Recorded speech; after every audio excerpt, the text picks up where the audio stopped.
The Chinese dream, announced Xi Jinping in November 2012, is the great rejuvenation of the Chinese nation. Since then, the Chinese dream has stirred hopes and expectations on the one hand, and has provoked questions and wonder on the other.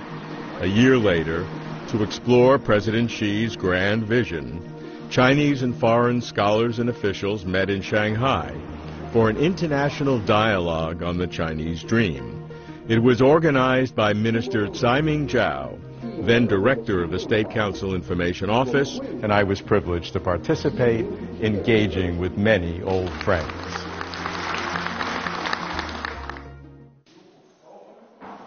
And what is your understanding of the Chinese dream?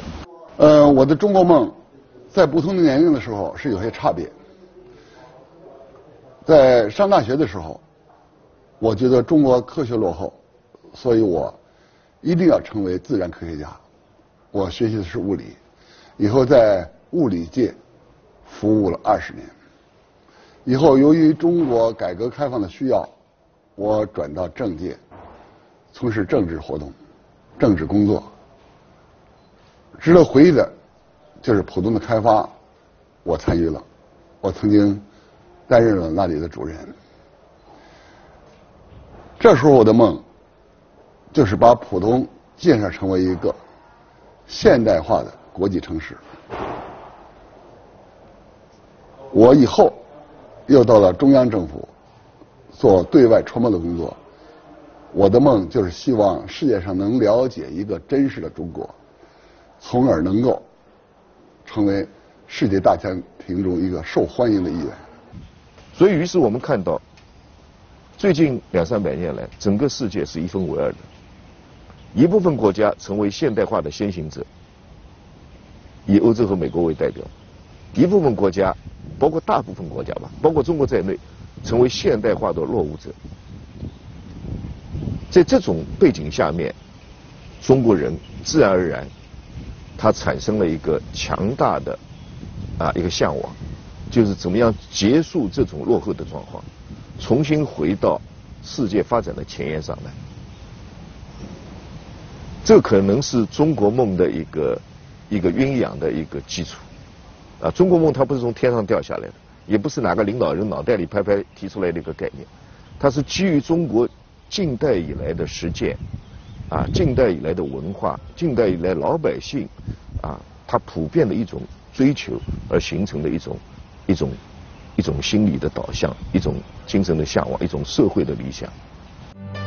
他的梦想就是能得到硕士2个硕士考上学校噻。我的梦想是通过自己的努力，在未来几年嘛，自己也能有一个小小的窝了。最主要关心的是工资涨上去了，我们可希望去将来有钱了去旅游。我的梦想来讲就是做出更多真正好的美丽的3期老车。我希望所有的患者都能得到最好的医疗保障，享受到最优质的医疗服务。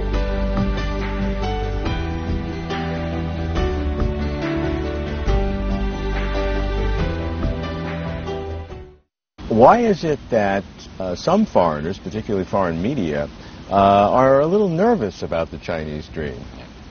I think if we emphasize too much on the side of Chineseness, then others may feel this is a threat. Yeah. But so that's why I emphasize the dimension for its openness, inclusiveness, rather than only for China. It's all sort of national interests. Of course, it's for China, but this is definitely will also be shared. 国际媒体对中国的反应是多种多样的。对中国比较了解的人说欢迎中国梦，因为中国振兴对世界是有积极贡献的。但也有人有怀疑，你们能不能振兴，能不能做到？还有些曲解，他们觉得中国梦会不会是中国强大以后形成某种霸权？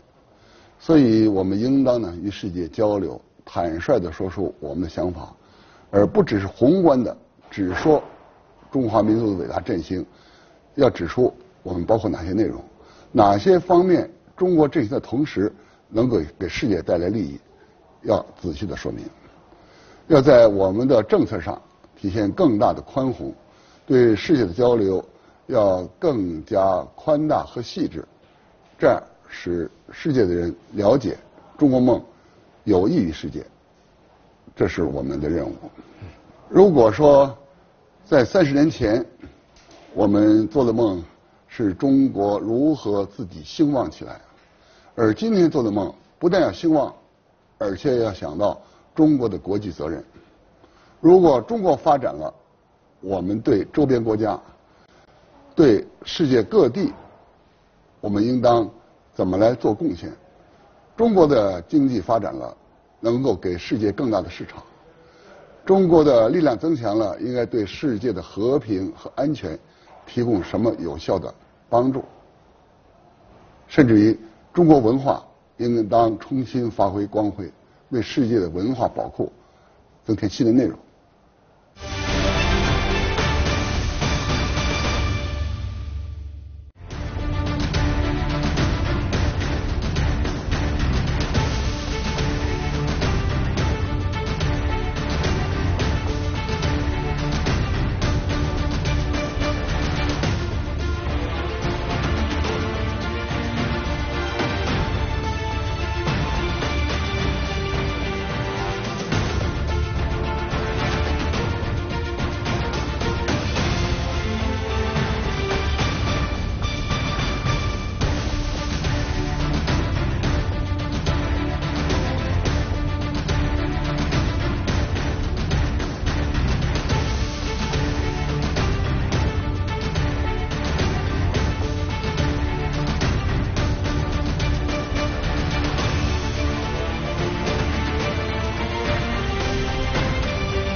How would you begin to differentiate the Chinese dream from the so-called American dream? I think the Chinese dream at first is a dream for everyone as a nation, as a country, as a civilization, and as a history. Second, like the American dream, this is also an inclusive dream which can be shared with many others, our neighboring countries. Second, the dream is not only for individual achievement, a dream which we learned something from our own history, from Western history, from American history, in order to avoid such like zero-sum game conflicts, military confrontations, and an exclusive dream to have whatever in perhaps good names, but then you exclude others. So this is the key, I think. Then thirdly, the future orientation. So in that sense, the Chinese dream is a larger concept, embedding the nation and international relations as well as the personal achievement, which the American dream in its classic formulation attempts to be. Yes, indeed. 美国梦呢，提出的背景和中国梦提出的背景有些差异。美国呢是一个移民国家，全世界各地的人到美国了，到美国以后能够成功吗？他说，只要你努力，只要你奋斗，就能取得你的地位。同时，美国梦的提出呢，是在30年代大萧条时期提出的，那时候人们个人的奋斗十分重要。而中国梦的提出呢，的背景是中国有历史上遭受外国侵略的背景，国家无能，国家衰败，人民没有希望，所以中国人首先提出来要民族振兴。We're here in Washington, D.C. asking Americans, what is the China dream and what does it mean for the future? What do you think of when you think of the China dream? Prosperity. Explosive growth. The biggest up-and-comer there is to have more of a development of middle-class culture. So I see the Chinese dream as evolving sort of in parallel to the American dream. Starting from nothing and escalating yourself to your wildest dream. Everything can be possible. The dream of owning your own home, of having money in the bank, of supporting your children and having a little to pass on to a next generation. A generation ago, China was still very much underdeveloped and a lot of people struggled to have really basic things. I think they have that urge to really climb up the ranks in terms of their salary and in terms of their material welfare. To be able to make it and buy a house and have property of your own, but it's slowly turning towards hoping to also get a BMW and maybe a Maserati. So. What do you hope for China in the future? Generally a more harmonious society. I want them to realize their dream and get the world to understand what their position is, I think, more accurately. I hope that China's business renaissance will continue. China has had a remarkable 30 years of growth on the basis of integrating with the world economy. And what I'd like to see is for China to translate that economic power that's built up over the past 30 years and translate that into global influence. I'm really excited to see where Chinese culture takes the rest of the world because it's so different from American culture. My hope would be that China continues to grow, that it solves its environmental issues in a decent way, and that its people can enjoy a higher standard of life going forward.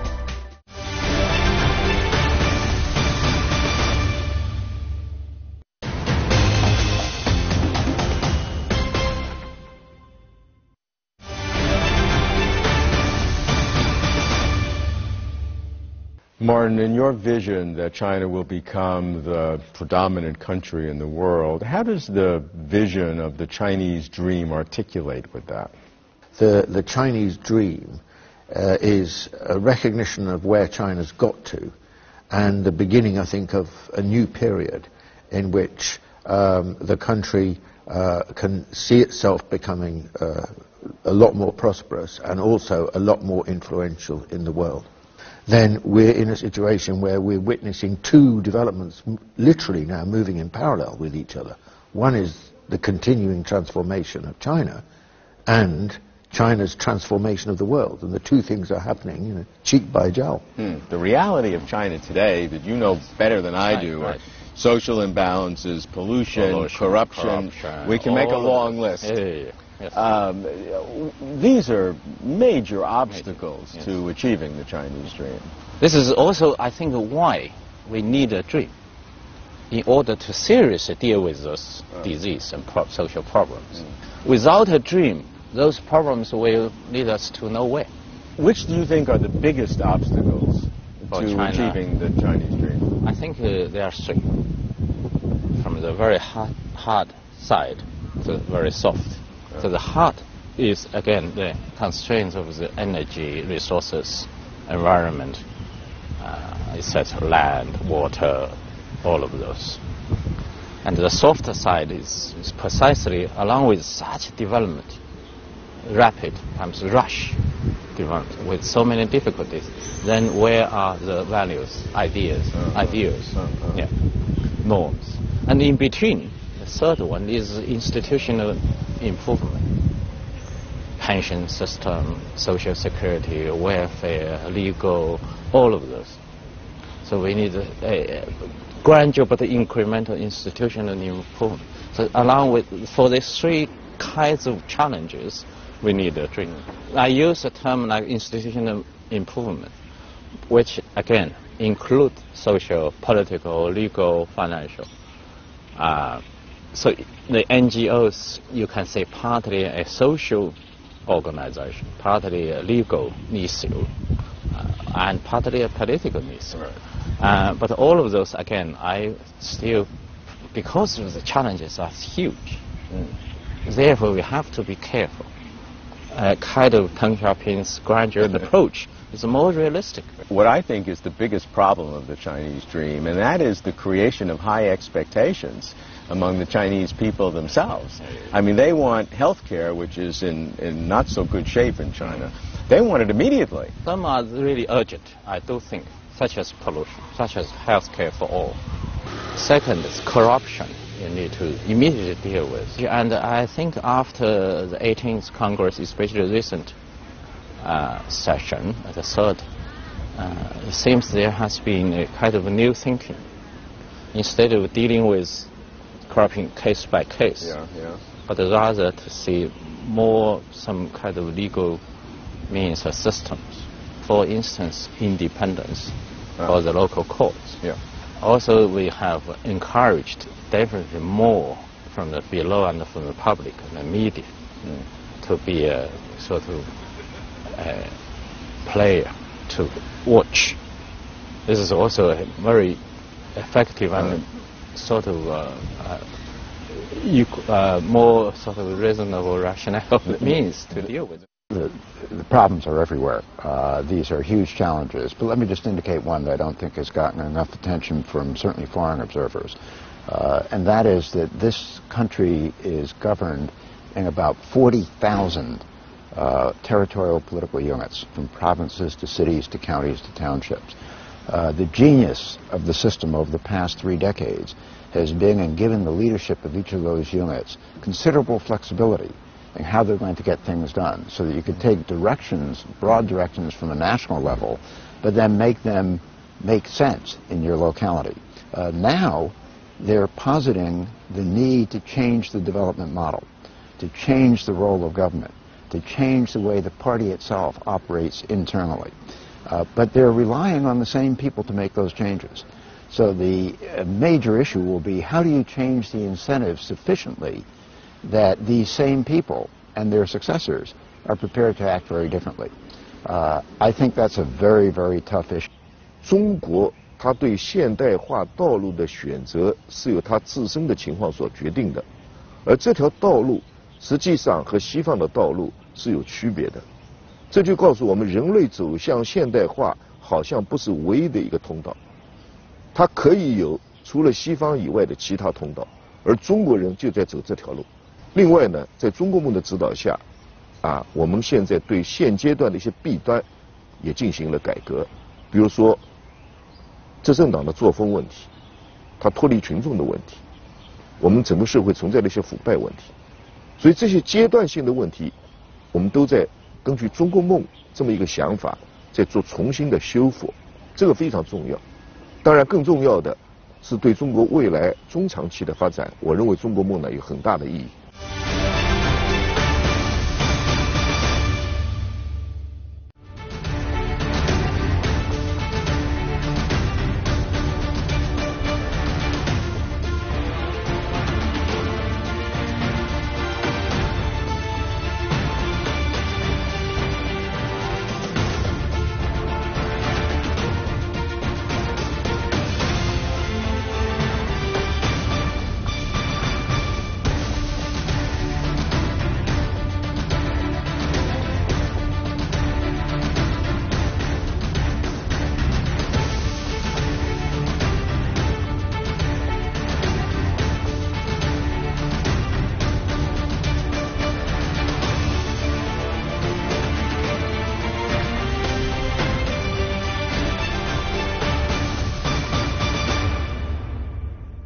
Some are worried that to fully realize the Chinese dream will diminish the dream of perhaps other countries and other peoples.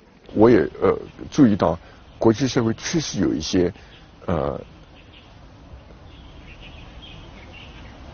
不光是不理解，甚至是比较负面的，或者是有妖魔化的解读。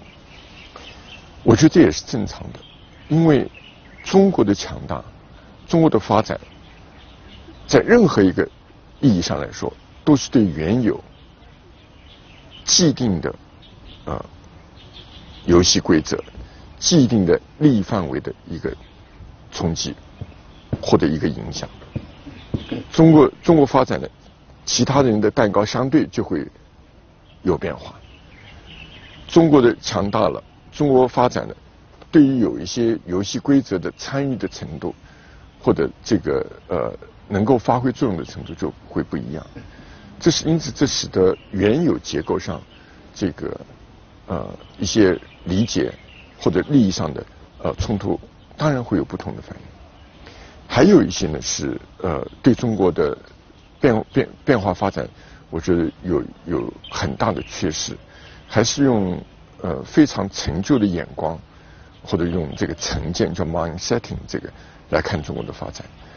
因为在这些以往的资本主义国家或者是资本主义强国发展的制点里边，找不到中国模式、中国一党领导下的有中国特色社会主义制度的这个文献或者可以参照的解读，在他这个字典里边没有。因此，如果用他原来的版本，用他的字典来解读中国的话，他解释不通。这个同国际社会现有的理论制度冲突是正常的。我们有信心，我觉得中国还是有信心，用自己发展道路来说服世界。通过平等的交流、相互尊重的交流，实事求是的看事实，而不是从理念、从事实而不是从理念来交流，我就会逐步改变世界对中国的看法。我觉得这个是有信心。We have been getting our products from the UK, and now we are heading that way to China because from our research it seems cheaper than the UK and the US. Keep on doing what they're doing. I think there must be something that they're doing right. So they have to keep on doing what they have been doing over the last decade, and reach more into Africa. We can learn a lot from China. They came from far. They almost become superpower. Somehow you need China.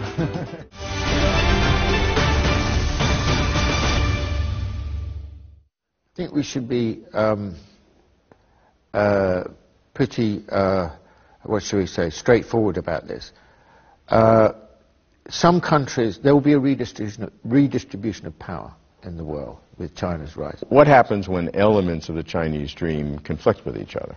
I'm sure we're going to see these conflicts played out, and it's getting more difficult, I think, but getting more complicated. I mean, the kind of tasks that faced Deng Xiaoping, relatively speaking, were much more straightforward. Mm-hmm. You could have, really, there were two main economic objectives, reduction of poverty and economic growth, and everything else took a back seat. What are some of the other contradictions that the Chinese dream faces? Key question is inequality, where China's moved from being, under Mao, one of the most equal societies in the world, equally poor. By and large, it was a very egalitarian society, to becoming a very inegalitarian society, which China's got to find a way of dealing with it. And of course, it's not just an urban-rural difference. Within the great urban centres, there's a lot of inequality. This is very evident. So how they deal with this, I think, is going to be a very important test. That the Chinese dream is a concept and an idea and a slogan to sum up a political perception by the Chinese leadership that the time has come to move from one stage of development of China, which is personified by Deng Xiaoping, to a new stage of development, if it releases the energy and the imagination and captures the ambitions of the Chinese, then it will hasten that process. The concern is what a wealthier and more powerful China will act like in the international arena. Mm-hmm. And as all of us know, that can go in a more constructive direction or in a more difficult direction. I don't think the United States worries about the fact that China is becoming stronger. I think our bigger worry would be if China were significantly failing to meet its aspirations. But along with becoming stronger, we're very concerned that China become not only become, but I should say remain and enhance its role as a constructive player within a global system that currently exists, acting over time to make modifications to meet China's interests, as we do to try to promote American interests, but within the framework and modalities of an existing system. If China should seek to dominate Asia, or to do things that China now says it will never do, but if politics change with a new leadership 15 years from now and new opportunities, then of course that's an issue that we would be very concerned about. 这个中国梦啊，现在凡是中国人都在说，都很兴奋。习近平主席有一个概括，讲得非常的准确或深刻，就是这个中国梦嘛，就是我们要实现我们伟大的民族复兴。我们这个民族曾经很伟大，但是近代不行啊，我们现在重新活过来了，我们还要站起来。那么，它同时就是每个人的梦。那么每个人都在这种实现复兴中都能共同享有人生出彩的机会，都能够共同享有和自己的祖国、和自己的民族、和自己的时代一起成长、一起进步的机会。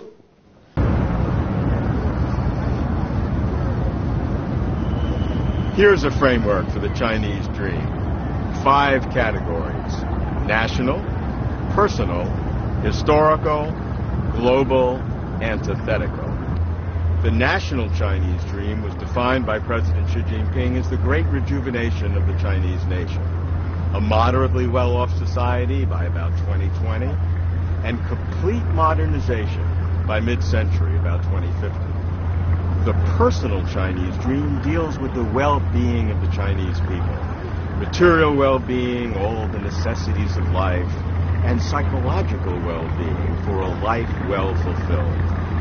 The historical Chinese dream deals with China's culture and civilization, the need for sovereignty and stability, and the changing Chinese dream over time.